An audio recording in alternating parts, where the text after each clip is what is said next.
Ladies and gentlemen, before I start, where is Kamal?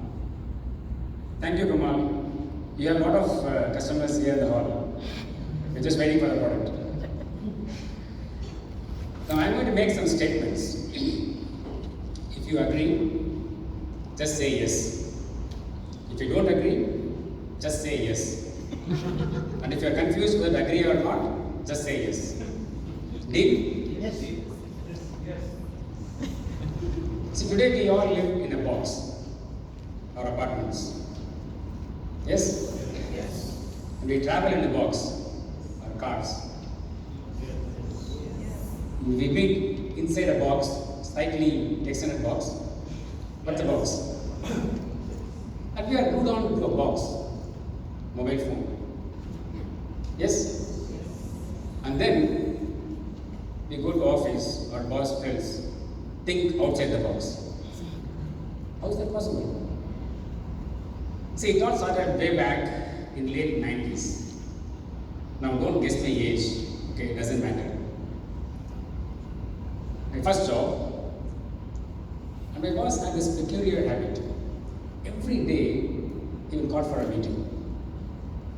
And invariably at the end of the meeting, he would tell, guys, you should think outside the box.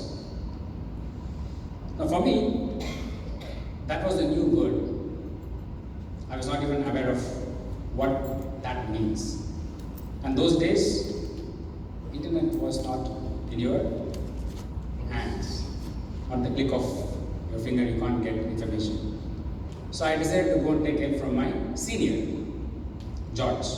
So I went and asked George, can you help me to understand this? So he made me sit down, he took a pen, paper, and he started doing something I thought was going to explain a lot to me. Which one I should click here? This one. Yeah, got it. Think outside. This is what he did.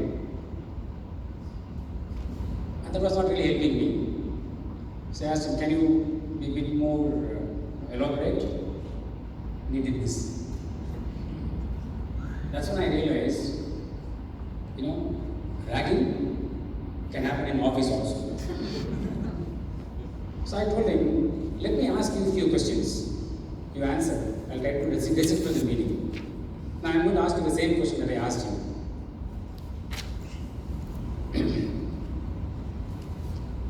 What is a thought? Thinking. What is a thought? Now everything is a thought. The question that I asked you was a thought in my mind. I asked you. You heard that question and you started thinking. I was thinking that what you are thinking. You started thinking that what you should think about the question that I asked. So it's all a thought. Agree? Now take for example, our mind is an airport. Thoughts are like the flight that lands and takes off. Agree? So many thoughts comes and go. Isn't it? Because there are so many thoughts, let's take our mind as the Heathrow International Airport. Busy. So the question is, if there is a flight that's flying between New York and Los Angeles, will that flight land in Heathrow International Airport?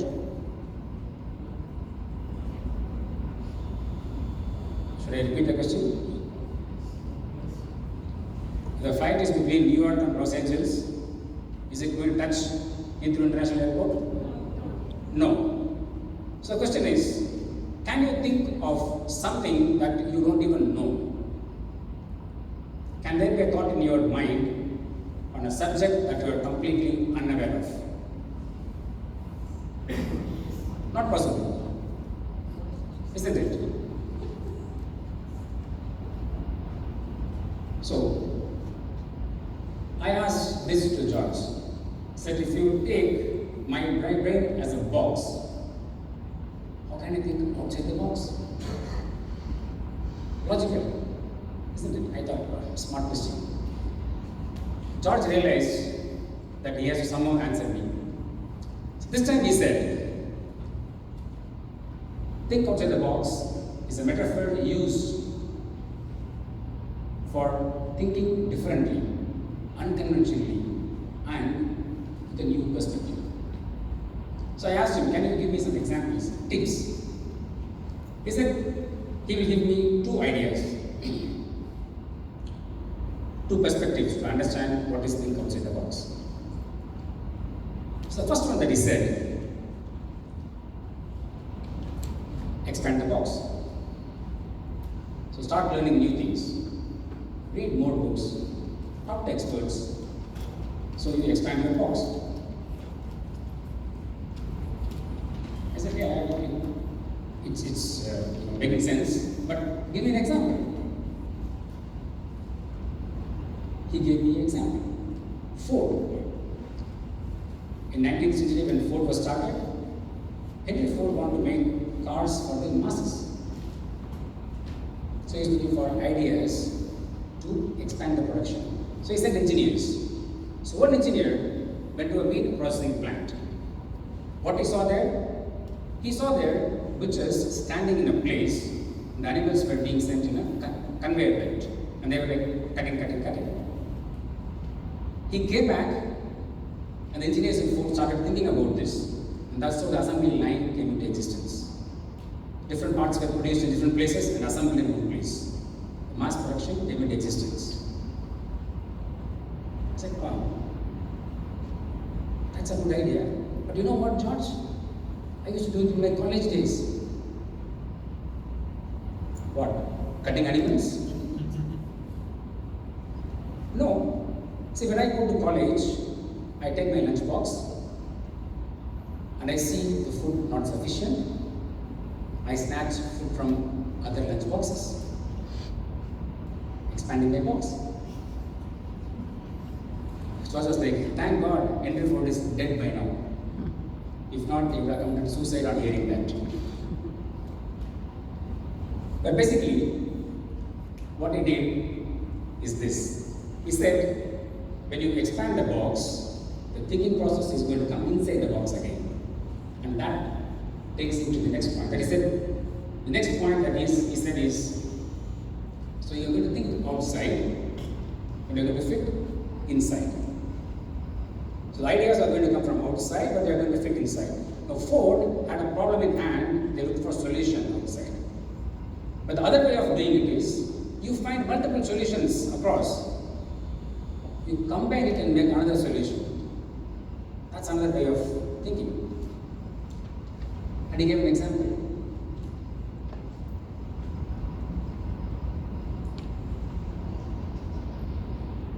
Mac, Apple. See, till the time, everyone was making a processor and a monitor. Mac was in one piece. In fact, when I think back, Steve Jobs was always making things in one piece. He was combining different ideas and giving it in one single piece. And that's how iPhone came. How many of you remember this marketing pitch when the iPhone was introduced? MP3 player, camera, and a phone. So look for solutions outside and bring it in one piece. So think outside but fit inside. Now that triggered me to learn more about this subject. And I studied various other examples. Different companies, the way they implemented this idea. And I realized there's one thing that was common across. All these companies were thinking through the box completely. Whatever they're handling, the business or the solutions, they were able to think through it completely and then look for the missing pieces. And that's how the solutions comes into existence. Now, if you don't think through completely, what happens? I'll give you an example. How many of you know this company, Kodak? What they were doing? Cameras. And what happened to them? Closed down. Why? digital cameras. Now, if I tell you, in 1975, Kodak invented the first digital camera.